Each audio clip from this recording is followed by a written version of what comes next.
Hello and welcome to coverage of Grand Prix Omaha. I'm Marshall Sutcliffe in the booth with Ben Stark, and we are underway in round 5. Craig Bargo playing a deck, well, that we just talked a lot about, Ben. So for those of you on the live stream here, you got a little tutorial from Ben about Blue-Red Delver, and you're going to see a heck of a lot of it here as we have Paul Rietzl, the Hall of Famer, and he's got Blue-Red Delver in his hands as well. I'm not surprised to see that. I saw that Matt Sperling's playing this list, and Paul and Matt often play the same deck for a tournament. So here we are, Blue-Red Delver Mirror. So I guess the people that maybe got a little inbred in their testing and decided that they needed to overboard or overcompensate for the mirror are going to be rewarded here. Yeah, I mean, it's the most played deck on Magic Online, I'm pretty sure. I don't know yet whether it's going to be the most played deck at this GP or not, but it seems like it will be. It seems a likely candidate.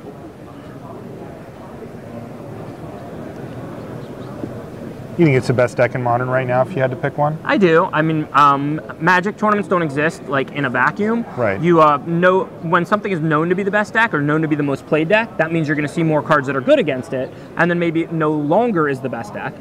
But I think the baseline for Modern right now is Blue-Red Delver. All right, well, here's Thought Scour to kick things off for Craig Bargo. Thought Scour, a card that has seen play in Modern for quite a while now, though it does come and go. It sort of fell out of favor for a while, but now it's absolutely back, and that's off the back of Treasure Cruise. Thought Scour plus Treasure Cruise is just fantastic. Effectively netting you 3 mana towards your cruise without any card advantage lost in it, the cost of only blue. It also makes creatures with that human right there, Young Pyromancer. So I don't know how much I like this play. Which play? Playing a Young Pyromancer with nothing else to play in the Delver Mirror. Like just letting it die to a bolt here or something? Yeah, because if you just have 1 more mana and something to play afterwards, your Young Pyromancer is going to make a 1/1 that stays in play. Well, here's a Forked Bolt, but Paul Rietzl is going to waste no time getting that Pyromancer off the table, doing 1 damage to Bargo, and then another 2 to follow up from the freshly cast Monastery Swiftspear. I can see why you didn't like that play. Yeah, I mean, it does depend on your hand. I mean, if you have a second Pyromancer, if you've got multiple cruises and you just need to get cards in the graveyard. But as a whole, I just think that, you know, maybe last turn he could have played a Delver or something else and then played his Pyromancer this turn and then cast, you know, a 1-mana spell and already netted a 1/1. That's right. All right, here's Lightning Bolt, triggering Young Pyromancer. I'm assuming he's going to target the Swiftspear here. Mm-hmm. And Paul's going to consider if he wants to Vapor Snag. He might Vapor Snag his own Swiftspear, or he might Vapor Snag the Pyromancer, which is, you know, what he's doing. Both these plays are very reasonable. You deal damage, you don't really want to do it to yourself, and Swiftspear is not particularly valuable, but also bouncing Young Pyromancer on this empty board is not particularly valuable. I think the reason Paul used that was because he has a Treasure Cruise in hand, and he's mostly interested in getting cards in the yard. Additionally, I think he has a Spell Snare in hand to counter the Young Pyromancer, which makes that play make a lot more sense. Ah, I see. You know, interesting, I see Craig's hand. He's got 2 Forked Bolt in his hand right now. And it's game 1, so Craig very keen about beating the mirror. Like you said, Forked Bolt against some decks just doesn't do hardly anything. No. I mean, it never does nothing, right? Like, it's not a dead card, but like you said, you're playing against Scape Shift and you Forked Bolt them, you're not exactly thrilled. Yeah, 1 mana, just 2 damage to a player is not a good card. No. On the other hand, when you're killing a creature and dealing 1 or killing 2 creatures, that's fantastic. Yeah, and it looks like he will have a chance to kill some creatures with his Forked Bolts. I just checked his list really quick. He's got 2. So he's got 2 Vapor Snag, 2 Forked Bolt, and 4 Lightning Bolt as far as his creature interaction goes. Paul's in an interesting spot. It looks like he's got a Remand that he's hoping to use on a Treasure Cruise at a Craig. And it also looks like he's got a Treasure Cruise or 2, but he can't really play those without tapping out. I think he actually just drew a Forked Bolt, which was the perfect draw for him. Oh my goodness. Paul Rietzl clearing the board for Craig Bargo. And there's the Treasure Cruise follow-up. Now Paul doesn't have to worry about tapping out nearly as much here. No, that was the perfect draw for Paul. Because, you know, he can clear the board and draw cards, which is always a good position, as opposed to before, if he had just drawn cards and not had a removal, he'd be starting to take damage. Right. So the players have done a good job at keeping the board clear of each other, though Craig has taken some incidental damage here, dropping to 11, and Craig just shipped the turn back, no land drop. He's got the double Forked Bolt. I see he's got a Remand in his hand, and I couldn't quite see what that other card was. He's got 2 of whatever that other card is. I think they're Spell Snares. I believe Craig's hand is double spell snare, double forked bolt, remand. Yeah, not the best hand at the moment. Though it's not like Paul's going to present threats that can't be fork bolted. Right. So, you know, this game has the potential to go long. And if that's the case, then you got to favor Paul Rietzl at being the first one to get that treasure cruise going here. Yeah. And I think he has a Maybe start second treasure chaining cruise. them together, yeah. But yeah. Craig's got time. He's not getting burnt out anytime soon. He's at 11. He's not dying to creatures anytime soon with double fork bolt in hand. And it looks like Paul wants to play the control route as well. He's just going to play a land and pass a turn back. And couldn't quite see what it was off the top for Craig, but it's not a threat, so he's just going to pass the turn back again. Rietzl's going to crack his Scalding Tarn and continue along his merry way here. So Rietzl has to know that Craig, if he has no threats in his hand, everything has to be either counter spells, burn spells, probably not cantrips. I mean, you got to figure Craig would be playing those too, right? Yeah. Yeah, Paul knows that Craig doesn't have a cruise because Craig would definitely have cruised. And he knows they're not creatures because at this point, what is he saving his creatures for? Right. So how does that change how Paul plays? Well, right now, I'm not sure that it does. I mean, if Paul can't protect it or take advantage of it, he wouldn't necessarily just run a cheap creature that he knows is going to die. Mm-hmm. Like, if Paul had no instance to play post this young Pyromancer, then he wouldn't play it. He does, so I think he's going to play it because he has Thought Scour. And is it Charm? Or something of that nature, yeah, and is it Charm? He's got a remand that he can use here on the mana leak. Yeah. Doesn't really get him anywhere. He's actually just going to let young Pyromancer get countered. Is this Paul respecting the possibility of a treasure cruise from Bargo? Yeah, also just knowing that Bargo's probably got some removal in hand. If he spends his mana countering to get it in play, and then he doesn't get to play an instant make a 1/1, he's not really gaining any value. It's just going to trade off with Craig's removal. I see. All right, so here's Thought Scour now from Rietzl. This matchup is really grindy. Even though it doesn't seem important, when you play your young Pyromancer, you want to have 1 or 2 mana up so that you can make a guy or two when they kill it. Yeah. Because it's going to die the vast majority of the time. That's right, and it's funny because those 1/1 elementals add up pretty quickly when you have them, and they're relevant. Like, they demand cards at some point to get them cleared away. Now, Craig happens to have some pretty nice tools to do just that, but they do eventually have to be bolted or whatever, and this deck doesn't do a great job of blocking it either. Yeah, you see no creatures on the board. Right. So, I mean, if there was a 1/1 in play on either side, it would just be pecking away. Yeah. Or it would be trading with a removal. Yeah. So there's value there. One way to attack this mirror I've seen is some people are splashing green for Tarmogoyf.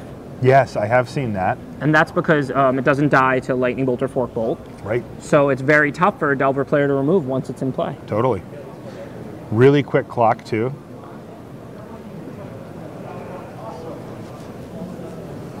I kind of missed Goyf, to be honest. I kind of like seeing him back there. Hey, Goyf's sweet. All right, so here's Monastery Swiftspear, doing what we were just mentioning a minute ago. Just going to kind of peck away here. And this could get interesting because with Swiftspear's ability to grow, it puts Paul in a precarious position. He doesn't know exactly how many instants Craig has to play in response to his removal. Now here's a Snapcaster Mage from Rietzl. What is he going for here? I'm assuming that Swiftspear's already happened. So Paul, he's just going to go for a Thought Scour. Not bad, a couple of lands hit the bin for him. Is he looking for a treasure cruise here? Yeah, just anything good. I'm surprised. I think Paul already has a cruise. I'm surprised Craig didn't consider remanding that. One of the real ways you can gain value out of remand is if you remand a Snapcaster spell, because it still just goes away. It just disappears. It doesn't go back to their hand, yeah. It looks like he declined that, though. I'm surprised about that, too. Most of the time, if your opponent opens the door for that remand to be a hard counter, you just take it. Right. It kind of doesn't matter what the spell is in a lot of ways. Right, because remand's a great tempo play in the early turns, but now that we're kind of past that, you just want to make sure to get value out of it. Right. And the best ways to do that are remanding your own spell in response to a counter, or remanding a Snapcaster spell because it just goes away and doesn't go back to their hand. Right. So Craig's going to take 2, though, from the Snapcaster Mage, and now we're in kind of an interesting spot because Rietzl, being significantly ahead on the damage race, is actually just able to race the Swiftspear. So Craig's going to actually have to kill that Snapcaster. Well, he's definitely going to. Yeah. He took the 2 because he has the 2 Fork Bolts in his hand. Right. And there's almost no way that Craig is going to pass this turn back to Paul with the Snapcaster in play. I mean, at least he's going to attempt to kill it. Right. Paul's got a handful of ammunition as well, which we and Craig will get to see here, I believe, due to this Justaxian probe. Right. Looks like Paul's considering responding to the probe here. He's got Monastery Swiftspear trigger on the stack here, so Paul could also start firing off lightning bolts or something if he really wants to kill Swiftspear. I don't know how big of a problem is that Swiftspear. Well, it's a pretty big one. Well, if you let it get the +1/+1, it's only going to be harder to kill. Yeah. And you pretty much always want to kill your opponent's creatures in this mirror. Just no matter what. Yeah, because there's so much more removal than creatures. Okay, and Paul's willing to fire off 2 bolts on this thing if it comes to that. Yeah. I mean, he's committed to 1 here. It could just work right now, but if Craig's got a couple of instants, he can take care of that. All right, he doesn't have it though. Probe resolves, and there's Bolt, Cruise, Remand, and Izzet Charm. Nice hand for Paul Rietzl. Yeah. Notably the Treasure Cruise. Depending on the exact list, there isn't actually a ton more removal than creatures, but right now in this game, we see that Paul has a hand with double Lightning Bolt, and Craig only has 1 creature. Meanwhile, Craig had a hand with double Fork Bolt, and Paul only had 1 creature. So right now, there's a lot more removal than creatures going on. Right. And as we've seen many times, I've watched this mirror quite a few times, and in different tournaments of recent, and it so often just comes down to that Treasure Cruise. Just like whoever starts resolving those, and Paul's already got 1 down, and he's got another in his hand. He can pull so far ahead. You just see them start discarding, like it gets kind of insane. I wouldn't be surprised if we see a Cruise pretty soon here. All right, here's a probe though. This Gitaxian probe's gonna reveal a lot about what Craig's got going on. He's got that other copy of Fork Bolt, double Vapor Snag, and there's a Remand. This is a pretty bad hand. I mean, Vapor Snag is not one of your better cards in the mirror. It's not doing anything right now. Yeah, and the creatures are all pretty cheap, so bouncing them isn't too effective against them. As you said, Treasure Cruise is probably the most important card in the mirror, and Craig has yet to see one. Right, and here's one right now. Paul Rietzl knows that if Craig goes for Remand, he can just Izzet Charm it. The interesting thing is that Craig knows that too. He saw the Izzet Charm, so he knows basically if he decides to Remand here, he's just saying, I need to get that Izzet Charm out of your hand. Which I don't know if he does. I mean, Izzet Charm is a card you can play around pretty effectively if you want. Yeah, he's going to do Paul it. also has a Remand. He'll probably Izzet Charm, but he could certainly Remand his Cruise in response. Remand, interesting. Yeah. This is a pretty close play for Paul, I think. Either of these are pretty effective. Yeah, I think he just wants to get value from his Izzet Charm. Yeah, this is a time when the value window might be closing on getting in as a hard counter. So yeah, both of those cards are a little tough to get value out of. Here we go. Cruising into a Cruise. Sometimes they crash into each other. Yeah. The nice thing... you can just cast it now. The nice thing about the Charm is that it can kill a creature later, yes. Whereas the Remand is actually probably tougher to get value out of at this stage in the game. Yeah. But, you know, the nice thing about using the Charm and not the Remand there is you don't have to recast your Cruise. You get to draw the 3 cards right there. Paul's in that position where it's like, he could draw more cards, but he's just going to have to discard, as you were talking. Right. So I think Paul's going to be patient and kind of just sit on his card advantage and kind of play the control game. I mean, he's almost got Craig dead. He has 2 bolts in his hand. Yeah. Like, that puts Craig at an effective 3 life. All he has to do is find either another bolt or a Snapcaster Mage and a way to make sure that it resolves, and he can just kill his opponent. Plus, just any old threat, right? As long as it sticks for like a turn. Yeah, and I think that's the most likely conclusion of this game, but there's only 1 bolt left in Paul's deck. He's got 1 in the yard, 2 in his hand. I don't know how many Snapcasters he's playing, probably 2. He's playing 2. People don't generally play a lot of those, so there's 1 Snapcaster, 1 bolt left. So it's not like Paul just has 10 cards in his deck that are going to deal that final 3. It's 2 total cards. Right. Or a creature. Or a creature, but it's not as easy to deal damage with a creature because obviously Craig has removal. You know? And here we go, by the way, we see Paul Rietzl making the play that you described earlier where he's ensuring to get value out of the Remand. It was on a Serum Visions, you know, not a particularly important card, but like you said, just hard counters it. You still get to draw the card too. Yeah, and I think hello, friend. Yeah, I think we could see Craig potentially get value out of those Vapor Snags by bouncing his own Snapcaster in response to Paul's removal, and that's an excellent situation to be in. Except this young Pyromancer for Paul, with all those cards in hand and all that mana, this should way dominate the board. Yeah, he's just going to be able to spew out enough tokens to make it lethal here. Also, Craig does have to be careful with those Vapor Snags. He's at 9. His opponent has 2 bolts. Takes just 1 other damage, and all of a sudden it's lethal. All right, David Ochoa token.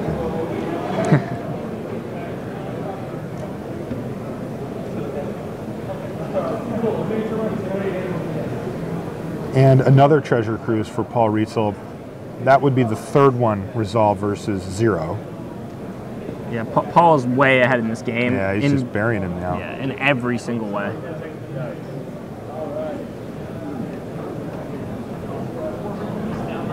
Paul's going to drop down to 12 by cracking a Flooded Strand here, no issue. And he's going to do a quick look at his deck to see, oh, which one of these just win the game for me on the spot? Oh, there's still a couple left. I mean, you know that they're not going to have any sweepers main deck. Your opponent here is not going to have a Pyroclasm or Anger of the Gods. Right. So I think Paul's just going to make as many 1/1s as he can, you know, reasonably speaking, and then pass the turn. And he's still got those 2 bolts to make a couple of more. So, yeah, even get around a Fork Bolt, which Craig does have. And this is really where you want to be with Young Pyromancer. If you play it and it dies immediately, you didn't get anything from it. If you play it and you make 1 guy and then it dies, you got 1/1/1 from it. But if you're in a situation like Paul is now, where you're up cards, and you're trying to think how you're going to convert that into winning the game, getting as many 1/1s out of your Young Pyromancer before it dies is, you know, the best way to convert these extra cards into a resource that you will then use to win the game. Right. Yeah, this is working out very well for Rietzl. He's just kind of going off here. I mean, he cast a 2-mana spell, and then it's just like 1-mana spell, Treasure Cruise, 1-mana spell, Serum Visions, and another 1-mana spell, Serum Visions. He's just able to create now 3 elemental tokens while continually going through his deck and bolstering his position here.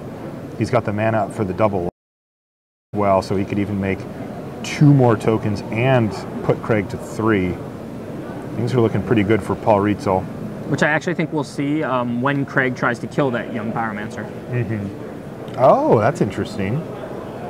Craig's own Young Pyromancer. Now that matches up pretty nicely with what he's trying to do here, because he's going to get the token right now, and he's going to Forked Bolt away both Young Pyromancer and one of the tokens. Now Paul's got to reconsider his options here, because Craig has his own Young Pyromancer and can make even more tokens. Is he going to have to change direction here? Well, Paul was definitely going to respond with Lightning Bolt. The only question is whether he Lightning Bolts the Young Pyromancer or Craig. Right. I think he'll just do Craig because he has a Vapor Snag in hand with no real good options for it. So I think he just wants to get Craig low and make 1/1s so that he can probably attack for the win on his following turn. Like you said, there's no sweeper from Craig, so if Paul can just go wide enough here,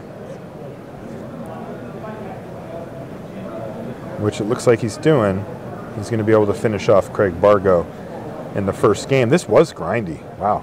Yeah, you see Paul in the tank because he kind of wants to kill that Pyromancer because he doesn't want Craig to get more 1/1s, but he knows Craig's hand. He saw it not that long ago with just Haxion Probe. I don't know if he knows it's exactly 2 snags, but he has an idea basically that Craig's not making too many more 1/1s, or that if Craig wants to, like if he bolted the Pyromancer, Craig could just respond with those snags and make 1/1s. So I think what Paul wants to do is get Craig into that bolt range like we talked about earlier. Ooh, by the way, there's Gitaxian Probe off the top for Paul, so he will know. Yeah. How about the 4th Treasure Cruise? Why not? Wow. That's got to feel good. Yeah. Like I said, though, they do chain together. This is not uncommon at all. They tend to find each other. You know, when you're ripping through that many cards in your deck, especially with the help of Serum Visions and stuff like that, you do find them. Okay. Oop. Oop. Monastery Swiftspear and a Young Pyromancer here for Paul. Yeah, Paul's, is he going to be able to go for the win this turn, or is it going to be a next turn scenario? Well, I don't think it's literally lethal because of the 2 Vapor Snags in Craig's hand, but I do think he's going to put Craig in a position where he's not going to be able to win this game. Right.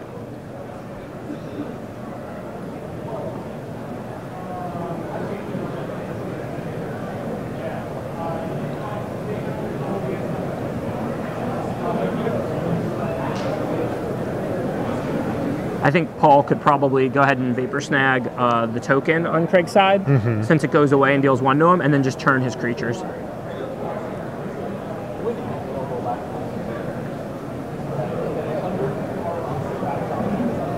Probe. Well, yeah, sure. Work a probe into the mix, why not? Why not? Make an extra 1/1. Ugh, Young Pyromancer is so good. Look at that board state.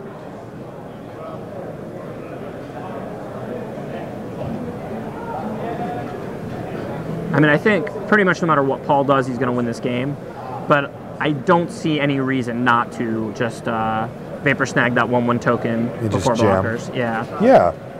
I don't know why he's not electing to do that. I mean, it's effectively 2 damage, right? Yeah, and like that's going to force blocks out of those 2/1s that don't kill anything besides the 1/1 tokens anyway. Right. So I mean, I'm pretty sure that's the right play. How big is this Swift Spear? It's like 3 big. power, 4 power? Yeah.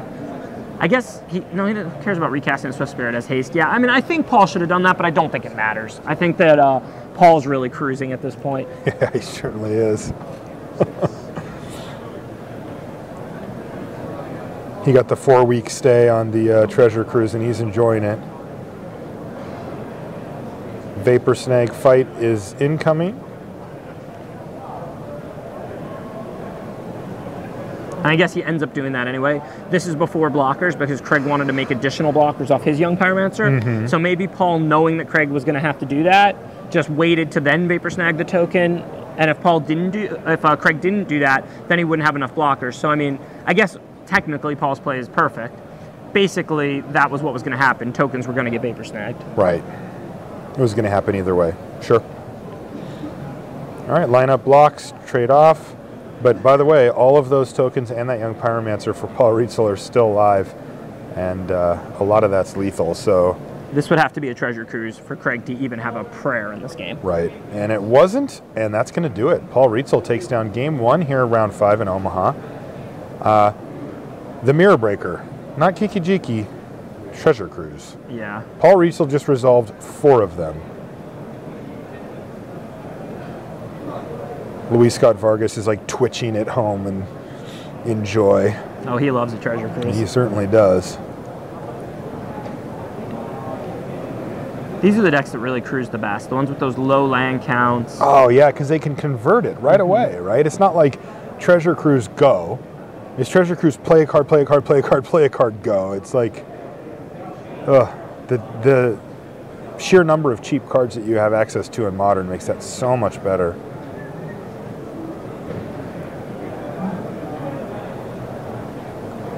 So, Kelly Hasing, what is... Oh, Kelly's on pod. I don't see a pod, but it's got to be, right? That was a Orzhov Pontiff right there. Yeah. It's the only card that plays that. Yeah, I've seen a few obs on mid-ranges that look like pod without it, but if you're playing Pontiff, you're probably playing pod. Yeah.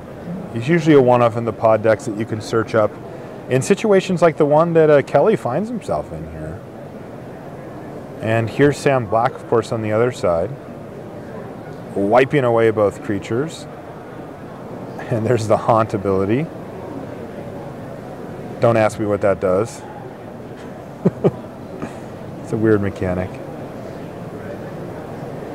And I've seen a lot of the pod players move more in the direction of what they call value pod. Yes. Meaning they're less combo oriented and they've got more Siege Rhinos and Restoration Angels and ways to play these grindy games. And I think that value pod has a pretty good matchup against Delver. Delver's not real well poised to deal with 4 toughness creatures or 5 toughness creatures.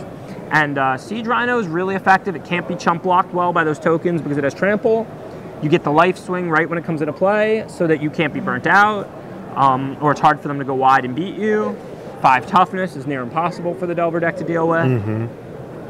So I think, this is a matchup that could be tough for Sam. Though he seems to be in a pretty decent spot, having more lands out and Kelly on an empty board. Kelly just got Gitaxian probed. Sam, is he going for a kill here? We don't have life totals, but that thing now has 3 prowess triggers on it. And there's Treasure Cruise for Sam Black.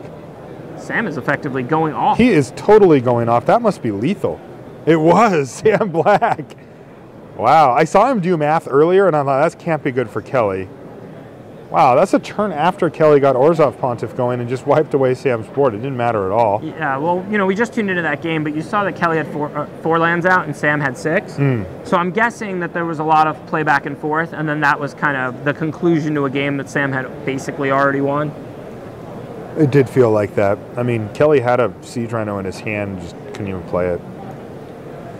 All right, so back to our main match. Craig Bargo versus Paul Rietzl. Paul's currently ranked number 19 on the top 25 pro rankings. Hall of Famer. Also a Hall of Famer. Craig Bargo is not. I'm not too familiar with Craig. Me neither, but he's a Michael Jordan fan. Does that make you like him more or less? Less. Same. He can't be trusted. Yeah, I was a Heat and Knicks fan in the 90s, and I was not happy watching the Bulls beat the Heat and/or Knicks out of the playoffs every single year. Every time, no matter what. Well, I'm a Sonics fan, and the one time we made the finals, guess what happened? Michael Jordan happened to a lot of people. He happened to a lot of people, yeah. Rashad Miller, fist pumps in the background. Yeah, must be nice. You know, he doesn't know anything about basketball other than like mid-90s to like the year 2000. That's all he knows. So he knows 92 and on. This is what Rashad knows. Rashad is from Chicago. Michael Jordan was on the Chicago Bulls, and they were good. And that's when they were good. And he can tell you all about those teams. I don't think he could tell you 2 players on the Bulls now. He says he could. I'm kind of. He says one of them's injured. Probably. He's actually not right now. No. Yeah. Just playing the odds on Derrick Rose there. He was, which is fair. But he happens to be currently healthy.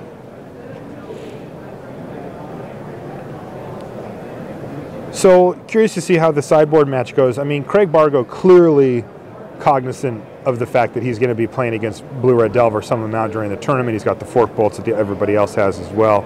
I wonder how much he's loaded up his sideboard for the mirror. Do you see anything specific out of Craig that looks like it would be coming in here? Yeah, the players wanted to be ready for the mirror, so they have Status Caster and Static Caster? Yeah, and Electrickery. Oh. Yeah, both of those, are good against all these 1 toughness creatures, clearing the way. Also Dispel, I think, is pretty good. Negate. Basically, you want to kill the creatures and you want to fight over Treasure Cruise. Okay. So I think... so Negate, that one comes in? Yeah, I think so. I think... Dispel to counter, their instance on your Treasure Cruises. Negate to counter their Treasure Cruise. Okay, so Dispel protects yours. Negate hits theirs. I see a Threads of Disloyalty here. Is that an auto include in a matchup like this too? Yeah, because, the only thing better than killing your opponent's creatures is stealing them. And there isn't a single creature that has 3 casting costs or more, so for just 3 mana, you can steal any creature in your opponent's stack. It seems pretty great. Definitely looks like the players both came ready to fight the mirror. Yeah, I'm actually just looking over Craig's sideboard as he attacks with the Monastery Swiftspear there. It looks like most of the cards are actually pretty good in the mirror. Like he's got a Magma Spray that he could play as well, Electricity, Counterflux he could play, Dispel. Spell Pierce, is that a thing here? Probably not. It has the potential over the early turns to fight over Treasure Cruise, but then it becomes blank. Oh my god, look at that start. Yeah, it's interesting. Turn 1 Swiftspear, turn 2 Swiftspears. So he's a couple of lightning bolts away from lethal here. Yeah. Holy smokes. That's a lot of Swiftspears. What is going on here? We have 5 Monastery Swiftspears on the table. It's turn 2. And this really favors Craig, not because he has 1 more Swiftspear, but because Swiftspears don't block each other very well. So the player on the play first is at a huge advantage in the Swiftspear mirror. Wow. So now Craig gets to attack with his Swiftspears. Paul has effectively no good blocks. Yeah, and Craig can just play a non-creature or 2 and just have huge amount of damage. I'm pretty sure Paul's going to attack knowing that he can't really block because his guys are going to be 1/2s on Craig's turn. Right. Which, as you just said, if Craig's hand now has the cheap instants, each of those could easily get to 3 power, possibly 4. Right. And then Paul's just dead.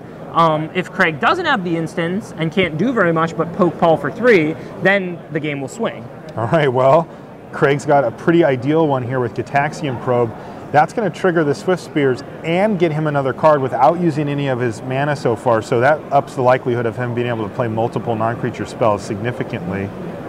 That was the best card for Craig to be able to have. That was just sweet, right? Perfect. Now let's see what else he can do. Yeah, now this is interesting because I do see that Craig drew a young Pyromancer, which he'd also like to have on the battlefield, but that doesn't actually trigger the Swiftspears.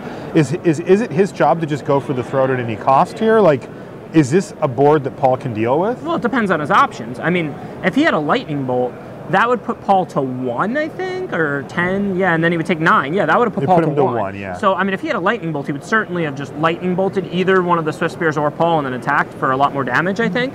I'm guessing Craig didn't have any more instants to cast. I think with the coast clear like that, you pretty much want to cast all the cheap instants you can and deal all of that damage. Okay.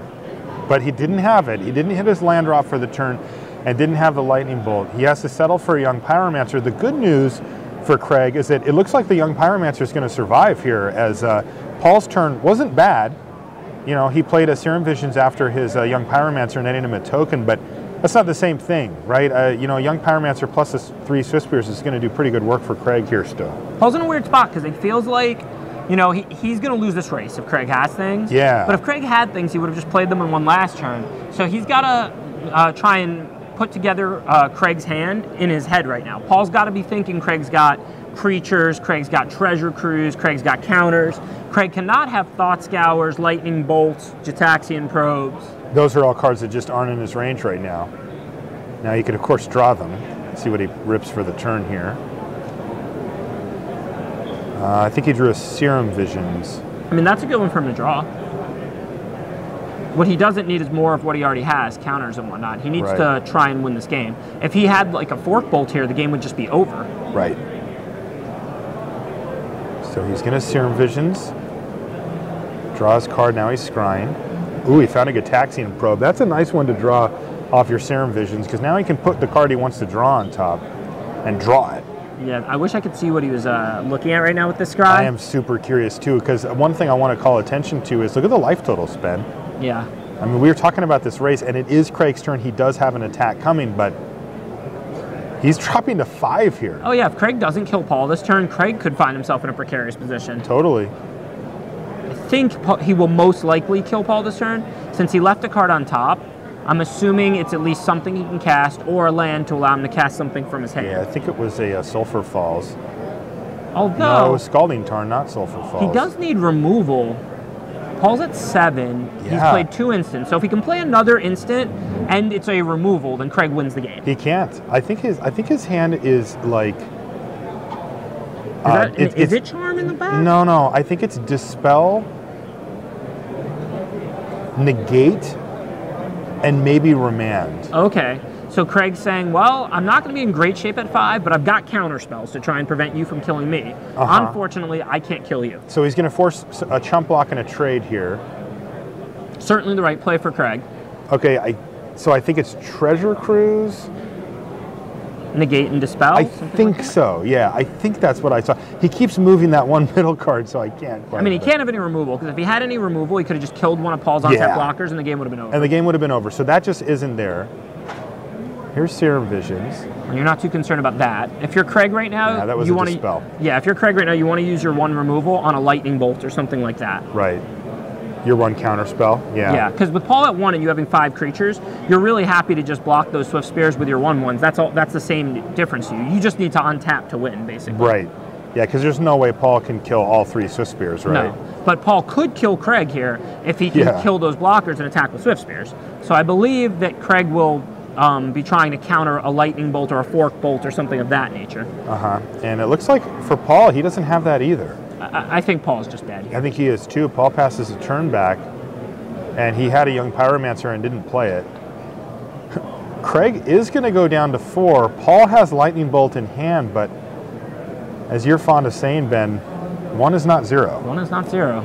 In Magic, you know, you either win the game or you lose the game. You don't get extra points for winning the game at 7 or at 4. Right. Or at 1 in this case, which is where Craig is virtually at. I don't think it matters much. I don't think it does either. I'm not sure I would have cracked that fetch there. I mean, you could just draw. You may want to crack that in response to Paul doing something, because if Paul had somehow responded to that by killing Craig, which is not realistic, but if he had, you know, I don't know, done something unexpected, Craig would be down a blue source, which is very important, only allowing him to cast 1 of the 2 counters in his hand instead of both. Right. In this exact case, I don't think it really matters. It probably doesn't matter. There's nothing that's going to do 4 in that spot, but that is interesting to think about, especially as you see what ended up happening, which is Craig just said, attack with my guys, and Paul said, we're done here. We're going to go to game 3. Right, that's the reason. If Craig wasn't going to win the game that turn, then you know, there might be some value in thinning out your deck and making sure you don't draw lands. So if there's virtually nothing Paul can do, maybe you do sack. Knowing that basically all you have to do to win that game is just turn your 3 guys and then use your counters on whatever removal Paul can play. I don't think you want to open the door for something unexpected by starting it yourself, by taking the initiative and cracking the land. Right. But I think it was highly unlikely to matter. Yeah, very low downside, but no upside really either. So, great start from Craig that game, though. I have to say, I've watched a decent amount of these Blue-Red Delver mirrors and just the deck go in general, but I haven't actually seen the 3 Monastery Swiftspear opener on the play, and that was ridiculous. Yeah. That was nasty, especially given that Monastery Swiftspear seems to be one of the more resilient threats that Craig can put forth, or Paul can put forth. It doesn't get a forked bolt with something else, and sometimes it doesn't get forked bolt at all. And he just kind of ran over Paul, who had a really nice draw himself, to be honest. I mean, well, Paul had a really nice draw on the play. Made a bunch of tokens. But I think Monastery Swiftspear is a lot better on the play than on the draw. And we saw that. Right, since they can't block each other. So it's very, very hard for Paul to win that race. Yeah. So I think Paul's hand, while ideal on the play, wasn't actually that great for being on the draw in this matchup. Really? I mean, he went Swiftspear, Young Pyromancer, Serum Visions in a turn. But I mean, that's pretty sick. Imagine those Swiftspears were removal spells. Okay. So he, instead of casting his own Swiftspears, Paul kills Craig's Swiftspears. That's a better game for Paul on the draw. I see. When you're on the play in general, you want to have the threat. When you're on the draw, you want to have the answer. Sure. There are some types of threats that can block each other very well, and it doesn't really matter whether you have the threat or the answer. But in the case of something like Swiftspear, which, you really have to, if someone plays spells, then their Swiftspear is going to trump yours. Right. So they really don't block each other well. Right. So with a threat like with a threat like Swiftspear, I think on the play, you'd rather draw Swiftspears. On the draw, you'd rather draw bolts or fork bolts to kill your opponent's Swiftspears. Drawing your own Swiftspear is not very effective. Now, how much does that change given that Craig had a pretty extraordinary start? Like, let's say Craig goes Delver, Young Pyromancer, go. It changes, but even so... Which is a good start, right? Even so, I think when you're on the draw in general, you'd rather be answering your opponent's You just want to threats. have answers. Right. Okay. So the Young Pyromancer was fine, but those 2 Swiftspears not great for Paul on the draw is what you're saying. Now, looks like players are looking, and this time Paul Rietzl gets to be the one on the play. This Delver probably doesn't have a very long life expectancy, about the same as a fly. Yeah. Certainly, if Craig can kill it, Craig will kill it. He'll just zap it. Yeah. There's no downside. There's no free counter here that can punish him for it. As Polluted Delta hits the bin, probably going to see a Steam Vents, probably going to see a Lightning Bolt now. And you do this now because if you let your opponent on tap, they may have a Dispel or Spell Pierce or something to mess this up. And you're definitely going to do it, so there's not any real upside to waiting. Now, this is an interesting matchup in a deck with Lightning Bolts and ways to deal a pretty good amount of damage in. I mean, Craig did just take 3 damage to make this happen. Does that kind of thing add up in this matchup, or is it not as important? It does. If he had a red fetch instead of a Polluted Delta, he should certainly have considered going to get basic Mountain so that he can save that 2 damage. But it's not really an option here. Yeah, he needed to get the Delver off the table. All right, so here is Paul Rietzl casting Thought Scour, and not really doing much here. He's found a mana leak there, but he just said go. Not an ideal start for Paul. And not for Craig either, as he doesn't do anything this turn himself. So, interesting. Is it Staticaster in hand there for Paul Rietzl? So he's kind of ready.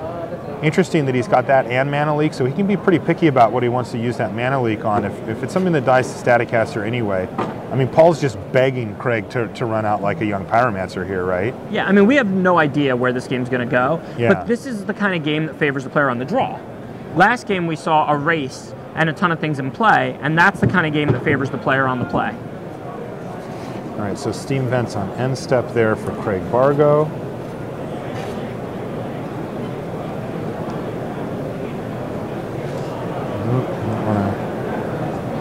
Might want to get a good shuffle on there, Paul Rietzl.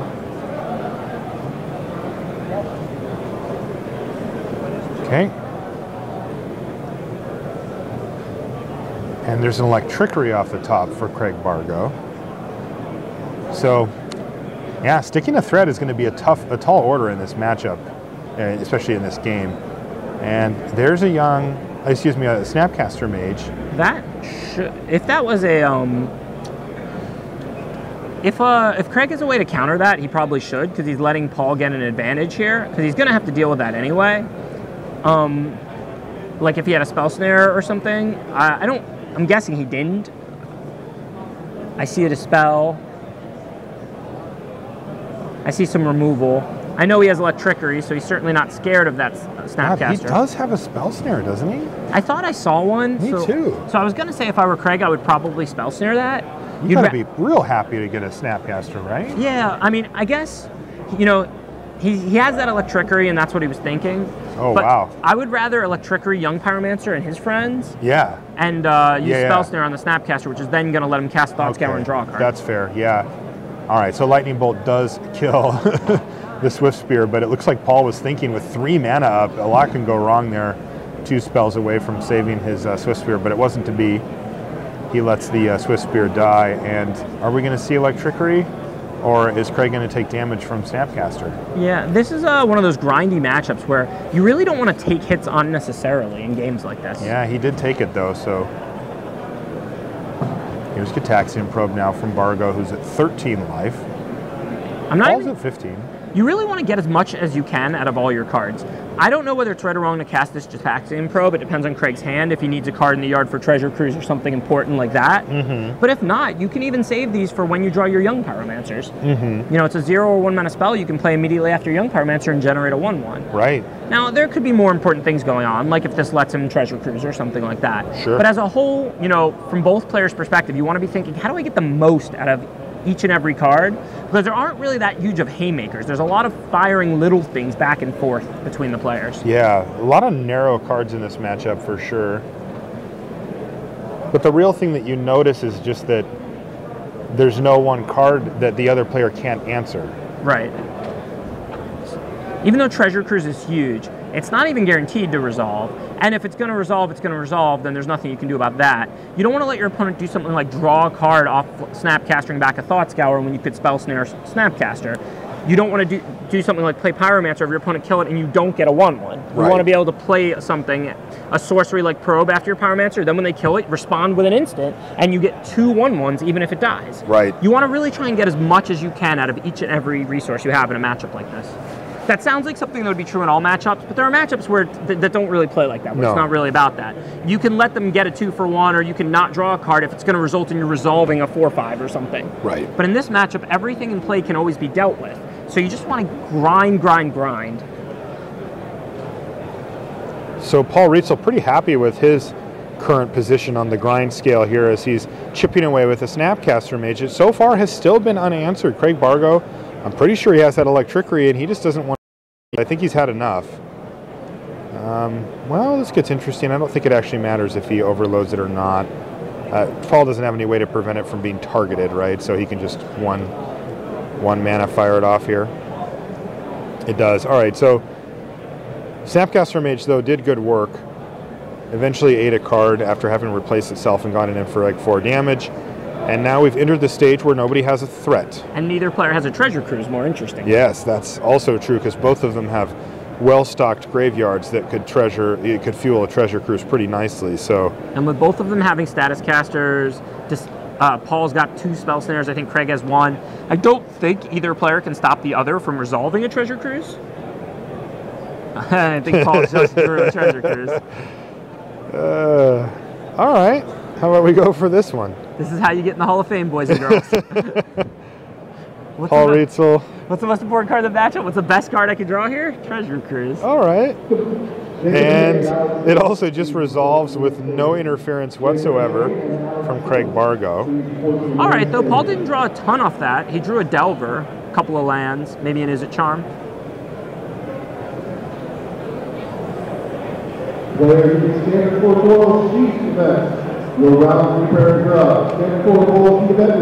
right, Craig Bargo with no pressure and no cruise for himself. Yeah. A lot of lands, though, on a deck that can operate pretty nicely off of 2 or 3 lands. What is that?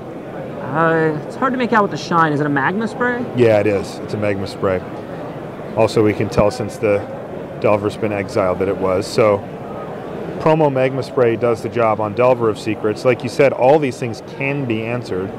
Craig has flooded out a bit here, but still have some more answers left in hand. Paul with the advantage now, having resolved a cruise. However, he still can't stop Craig from cruising. So if Craig were to draw a Treasure Cruise, then he would have been able to resolve it cleanly.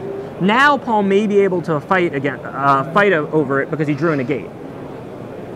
Dispel off the top for Craig Bargo. Not the kind of card he really wants to see here, though. He does get to rest assured that he's not under any direct pressure at the moment from Paul. And that could help him resolve Cruise if he does find it. And this is the most doomed Delver ever. Don't even bother grabbing the card, Craig. Yeah, Paul's going to gain a very small advantage, but another advantage here, because instead of killing it with a removal that would go to the yard, he's going to kill it with Status Caster. Staticaster. Yeah, which would then stay in play. Ah, right. Now, Staticaster does not have Defender, but it also has no power. So, not a real threat here for Rietzl. Not a real threat, but it kills 2 of the 3 creatures that this deck plays. It just sits there, and it's going to demand a removal spell at some point down the line for sure. Right. There's a remand off the top for Paul, and you know, while Paul doesn't have any pressure going, he's got to feel super comfortable. He's got the board. Oh, you're not going to like this, Craig. Double Spell Snare, negate, Mana Leak, Is It Charm, remand. At some point, does Paul cash in Is It Charm just to dig, or is that not even on his radar here? If he had dead lands, he certainly could. I would want it to be drawing 2 cards effectively before I would do it. So if I were Paul, now that I have this many mana out, I would probably not play any fetch lands I drew. Okay. And then if I drew 2 of them, I would probably Is It Charm to draw 2 and discard 2. Okay. I certainly wouldn't be cycling spells. Like, I certainly would not draw 2, discard 2 right now with Paul's hand, just to discard spell snares or something that could be useful anyway. Not in a big hurry. No, not in a big hurry, not under any pressure. Yeah, Craig is trying to put pressure on Rietzl, but the Monastery Swiftspear, unfortunately, is just not enough heat at the moment, as the 0-3 Staticaster is going to sit there. Okay, now we have a fight here. Right, now Craig Bargo has finally drawn his copy of Treasure Cruise. Now, that is not the last we're going to see of that. No, and it's not going to just resolve here either. That's what I mean. We're going to see a fight. Yeah, exactly. So it looks like Remand is the card of choice here for Rietzl. Which is interesting. Neither player seems to be trying to get much value out of their Remands. Does Paul not still have that negate? He does. I would negate it personally. He's got a hard counter in negate. Yeah. If I were Paul, I would probably negate it, and then if my opponent countered the negate, I would probably try and remand my own negate. That's interesting. Yeah, I mean, if he counters it with a 2-mana spell, I would just Spell Snare it, because you want to get value out of those and make sure you use them. Yeah. If he countered it with a 1-mana spell like Spell Snare, I would just remand my own negate. Well, Paul's going to do it the other way around, and he's going to get Spell Snare twice here, right? And it worked out pretty effectively for Paul, I think, because Craig chose to Spell Snare that remand. But if I were Craig, I would probably not have done that. You just let it? Let him remand it. You've got tons of lands out. You've got 3-4 cards in a yard. You know, you can probably just cast it again. Yeah. So, Dispel is going to counter the negate. Which is definitely correct. And here's Mana Leak, though he can just pay for that. And then does that leave him with 1 mana, 2 mana? Yeah, he leaves him with 1 so that it can be Is It Charmed. Does he have another Spell Snare? He's got another Dispel. Well, I mean, you'd rather and a Spell Snare. You'd rather use Spell Snare than Dispel here, He's got I'm pretty both. sure. I mean, knowing that Dispel... Oh, he has to, yeah. Knowing that Dispel can counter those Spell Snares, and Spell Snare can only counter very specific cards that cost 2, I would probably have gone ahead and used the Spell Snare. Do you know why he didn't? No, but if I didn't have that Spell Snare, I would definitely Dispel that. You do want Cruise to resolve for sure at all costs. And it does. He finally gets... He does use the spell, and it does resolve. So, plays the Scalding Tarn post-combat. And I'm not even sure if my line overall is correct. Knowing that Craig was able to resolve this Treasure Cruise, maybe, I mean, not at the end, like I would use Spell Snare over to Spell there, but maybe it was absolutely correct for Craig to use his cards the way he did, because it did guarantee that, or it did successfully resolve the cruise, and he knew all of Paul's hands except 1 card. Right. So this is, you know, working out pretty well for Craig. This gets pretty interesting here. Also interesting is, so that big turn with all those counter spells meant that the Monastery Swiftspear got huge. Took a large chunk of life out. Yeah, it took Paul down to 6. That also, though, interestingly opened the door for Paul to play his own Swiftspear and get in for a point of damage. So Paul is stuck with 2 kind of awkward spell snares in his hand that Craig can probably play around and just not ever let Paul use unless he wants him to. Yeah, well, if they're stopping... But now they're kind of... You know, at parity again. If they're stopping 2-mana spells from being cast, then they're being effective, even though they're not being, you know, even though they're staying in Paul's hand. The thing is, I don't think Craig really drew any 2-mana spells. Okay. So I think those spell snares are just effectively mulligans for Paul right now. How do you feel about Treasure Cruise number 2?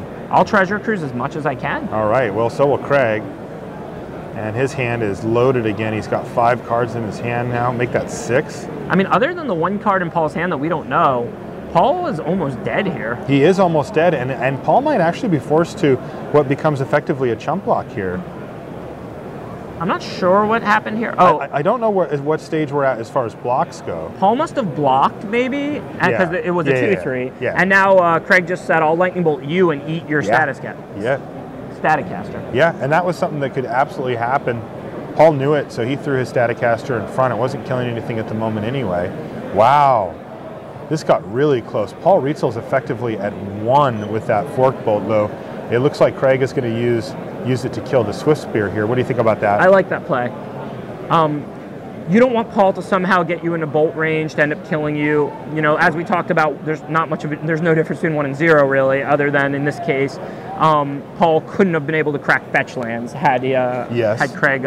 Which doesn't seem to be relevant. Right, which doesn't seem to be relevant. Sometimes it comes up and it is. That's a good thing to note. But yeah, you're right. It's not.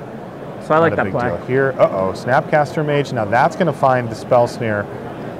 Craig had, but he's got his own, and he can just flashback Lightning Bolt. Well, I don't understand what happened there. Paul had Spell Snares. Yeah, that was weird. Why didn't he use one of them? Or both of them? There must be something we missed. Why would Paul concede to a Snapcaster holding double Spell Snare? I don't know. Those were face-up cards that both players knew about. And it's not like he's dead on board to the Swift Spear. Paul's at 3 and it has 1 power. He's explaining something to, I'm going to guess, Matt Sperling. I don't know. I don't know what happened there. I don't know what happened there either. I mean, Paul was in a bad position, but he wasn't dead if he Spell Snares the Snapcaster. It's right. just his empty board versus